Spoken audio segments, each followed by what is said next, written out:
Hello again, lords and ladies. We're going to do Chapter 5, Section 2, Part 2, and there's a Part 3 tomorrow because tomorrow's a pretty complicated topic. But today we're going to continue talking about the falling apart of the relationship between Great Britain proper and the colonists, and it's going to be about money today. So, yesterday we talked about the Native Americans, the Proclamation of 1763, which banned people from going west of the Appalachian Mountains. Today we're going to talk about money. Wars are expensive. Again, wars are expensive. Every time America gets happy or are all about let's go kill them, wars are expensive. A lot of America's debt, and it's like in the 20s of trillions of dollars, comes from war. So Great Britain just got done with a global war, which they won. But they're in debt. They have so much debt, and they owe that money to other countries. The king owes it to create troops. And they need to start making that money back somehow. And there's two traditional ways that you make money. You tax your own people, and you tax your colonies. In order to continue to protect the colonists, man the forts west of the Appalachian Mountains, protect the new colonists in Canada that used to be French colonists, but are now British colonists, they are going to start taxing the colonists. The colonists are going to start paying relatively small taxes compared to nowadays. We're talking 1%, 2% taxes. I pay like 14% income tax. And I'm not trying to overthrow the government anytime soon. But the colonists were paying 1 or 2%. The big difference is the colonists don't feel like they're getting anything back. I mean, I pay taxes, but I get roads and schools and all that kind of stuff. The colonists didn't feel like they were getting much back for it. So they're going to really, really not like these taxes. But the King of Great Britain, and especially the Parliament, said, look, we won the war. You're going to get the rewards of that. You're going to have this land open up to you, and you're going to have no French people threatening you. So you should pay the burden for that. So they're going to start taxing a bunch of stuff that's really important to the colonists. And we're going to talk about what they do in a second here. But the big thing is they need to pay off their war debt. It's not just random, hey, I want money, give me money. They have a real problem. This is their debt. And this is the money that they want. So the first thing they do is they tax sugar. Now, in today's world, sugar is kind of something we put on cereal or something like that. Like, we don't actually pull the sugar out of the cupboard very often. But that's because our food is manufactured, and it has the sugar already in it. Back in the 1700s, you had to add the sugar to everything you made. And there were two products that relied heavily on sugar, and both were very dear and near to the hearts of the colonists. The first one was rum. Rum is made from sugar. Rum was a huge product coming out of America. We didn't grow a lot of sugar, but they did in the Caribbean, and we manufactured the rum. And, of course, Americans drank some of the rum, but we were making profits off that rum more than anything else. And the other big one is tea. Tea was the coffee of the time period. You know, so many Americans drink coffee. I'm personally addicted to my 1 cup of coffee every morning. Back then it was tea, and British people take their tea very seriously, and they brought that to the colonies. They break in the middle of the day to drink tea. Not kidding. In Great Britain, people stop working at 2 o'clock and for a half hour and have tea. It's a really big deal to British people, and sugar was part of that. Almost everybody had sugar in their tea. So when you make sugar more expensive, you're kind of hitting every colonist where it hurts. And in order to save money on troops, one of the things they did is they made the colonists pay for the troops. The Quartering Act, to put somebody in barracks is to call going to quarters. So quartering is kind of like how you house a soldier. So it's called the Quartering Act. Now, the colonists didn't have to have the soldiers in their house yet. Eventually, they're going to screw up so bad that they're going to have to start having them in their house. But what they are required to do is pay for their barracks. So they're going to live in a fort nearby. The colonists are going to have to raise enough money to pay for those soldiers.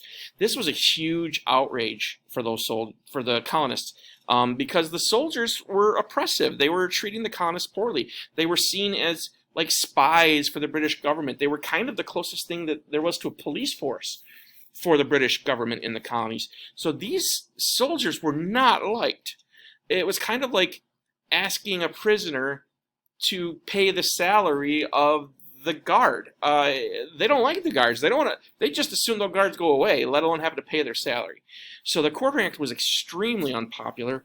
But again, Great Britain needed money. They needed money to protect the colonies. They needed money to pay off their debt. This was their solution. Very, very unpopular. Then the last thing they did before they started rethinking things was the Stamp Act. Great Britain had a lot of rules on documentation. If you create a contract, you have to get it signed by a government official. Newspapers, playing cards were all like official pieces of paper. And the government started requiring that you have a stamp on any official correspondence, on any deck of cards. And back then, decks of cards were like the only entertainment. There was no internet, there was no TV, there was no radio. People just got together to play cards. A lot of the card games we play nowadays come from the time period: bridge, poker, rummy. Notice a lot of these are named after alcohols. Gin. All of them come from the time period where there was nothing else to do. So friends would get together to play cards. Cards were everywhere back then. And you had to pay a special tax, and that tax bought you a stamp to put on that piece of paper. And if you were walking around the street with a piece of paper without the stamp on there, the piece of paper could get confiscated and you could get thrown in jail. So this was kind of really more a tax on the rich people than anything else. Poor people didn't have a lot of correspondences. A lot of them couldn't read and write. They weren't signing a lot of contracts. So this was kind of a tax on the rich people. And our revolution is going to be led largely by rich people. This one was hitting below the belt. So the protests against the Stamp Act were pretty widespread. And this is just England trying to make money. But they kind of went after everybody. They weren't very selective.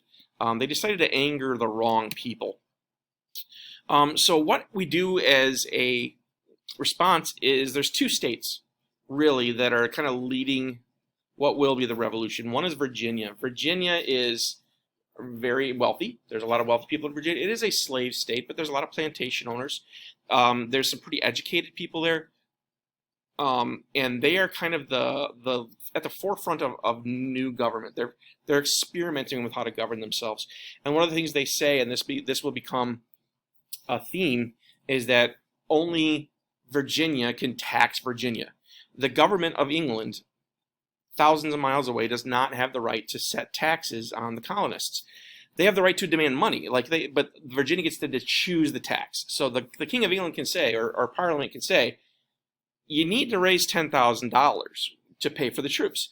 But then Virginia gets to decide how that's going to get raised. Virginia should be able to decide if it's going to be a property tax or a sales tax or whatever. And then a guy named Patrick Henry, and he's going to show up a few times. He's one of those guys that gets people pumped up. I don't know, maybe the DJ Khaled of his time or whatever. He gets people fired up. He gives great speeches. He comes pretty close to treason here and says, if he keeps this up, somebody's going to kill King George. And you don't talk like that back then. In America, we have free speech. And you can say, like, I wouldn't be surprised if somebody killed the president. But you can't say, hey, let's go kill the president. That's a no-no. In England, even suggesting that somebody would kill the president is really, really on the line. So Patrick Henry was taking a bit of a risk here. He is going to be one of the leaders of our revolution. But he gets especially the Virginians fired up. And another thing that they do, and this is going to be what your assignment today is about, is they're going to boycott British goods. So they're going to stop buying anything there's a tax on. They're going to stop buying anything that comes from Great Britain. Now, this is an extreme sacrifice back then because we are still young blood colonists. We don't produce a lot of stuff that we need. The way colonies work is we produce raw materials, sugar, rum, and cotton, tobacco. We sell that to the overlords. We sell that to the mother country, and we buy from them the fancy stuff like desks. I mean, in today's world, it'd be automobiles and computers. But we buy desks. We buy furniture, tools, ships. We buy the good stuff from England. So to say we're not going to buy British stuff was to say we're really going to downgrade our lifestyle. We're going to stop buying good things. Even our clothing was coming from England. We'd create the cotton, we'd sell it to England, And England was great at making clothing, and they'd sell it back to us. So when we stopped buying British goods, we started having to buy or make our own clothing, and it was not great. It's called homespun, and it was terrible. So we start boycotting British goods, and the reason you do this is you hit them where it hurts. If you want to see change, you hurt people's wallet. And our goal was to put out of business all of these British companies, or at least make them feel the pain to the point where they'll complain to their king, complain to the parliament, and say, look, my business is to sell stuff to the colonists. I'm gonna go out of business. 9 colonies get together and send a petition to the king. You guys should know what a petition is. Do you like the king? No, sign here.